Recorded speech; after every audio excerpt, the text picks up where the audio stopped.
Parliament വളപ്പിൽ March നടത്താൻ പ്രതിപക്ഷം. വിദ്യാർത്ഥികൾക്കെതിരായ പോലീസ് നടപടിയിൽ അമിത്ഷാ പ്രസ്താവന നടത്തണം. ജമ്മുകശ്മീരിന് സംസ്ഥാന പദവി നൽകണം. അയോധ്യ സംഭാവനക്കൊള്ളയിൽ അന്വേഷണം എന്നീ ആവശ്യങ്ങൾ ഉന്നയിച്ചാണ് പ്രതിഷേധം. YS അഭിനന്ദ് ദില്ലിയിൽ നിന്ന് വിവരങ്ങളുമായി ചേരുകയാണ്. അഭിനന്ദ്, കേന്ദ്ര സർക്കാരിനെതിരായ പ്രതിഷേധം, പോരാട്ടം അത് കടുപ്പിക്കുമെന്നുള്ളത് പ്രതിപക്ഷം നേരത്തെ തന്നെ പ്രഖ്യാപിച്ചതാണ്. ഇതിപ്പോൾ വിവിധ വിഷയങ്ങൾ ഉന്നയിച്ചുകൊണ്ട് പാർലമെന്റ് വളപ്പിൽ ഒരു മാർച്ചിലേക്ക് നീങ്ങുന്നു.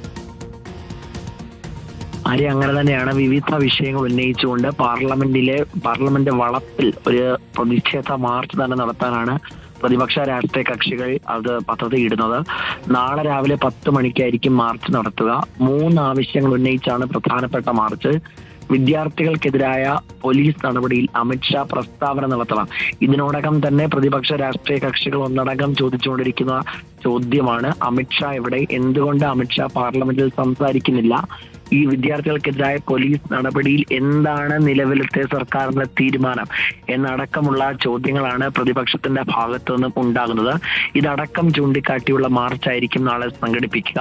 ഒപ്പം തന്നെ മറ്റ് പ്രധാനപ്പെട്ട ആവശ്യമെന്നത് ഇതൊക്കെയാണ്. ജമ്മു കാശ്മീരിന് സംസ്ഥാന പദവി നൽകണം.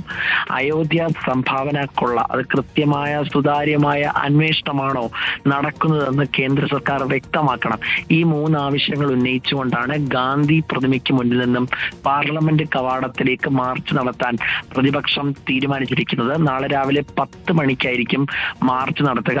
പാർലമെന്റ് നടപടികൾ ആരംഭിക്കുന്നതിന് തൊട്ട് മുമ്പ് മാർച്ച് നടത്താനാണ് നിലവിൽ തീരുമാനിച്ചിട്ടുള്ളത്. ഇന്നും രാജ്യസഭയിലും ലോക്സഭയിലും പ്രതിപക്ഷ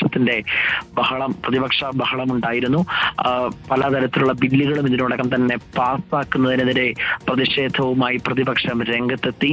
അങ്ങനെ വാദപ്രതിവാദങ്ങൾ, വാക്പോരുകൾ കൊണ്ട് ഇന്നും കലുഷിതമായിരുന്നു ലോക്സഭയും രാജ്യസഭയും. അതിനിടയിലാണ് കുറച്ചുകൂടി പ്രതിഷേധം ശക്തമാക്കാൻ തീരുമാനത്തിലേക്ക് എത്തുന്നത്. പാർലമെന്റ് വളപ്പിൽ മാർച്ച് നടത്താൻ തീരുമാനിച്ചിരിക്കുന്നു. നാളെ രാവിലെ 10 മണിക്കാണ് മാർച്ച്. പ്രധാനമായും 3 ആവശ്യങ്ങളാണ് ഉന്നയിച്ചിരിക്കുന്നത്.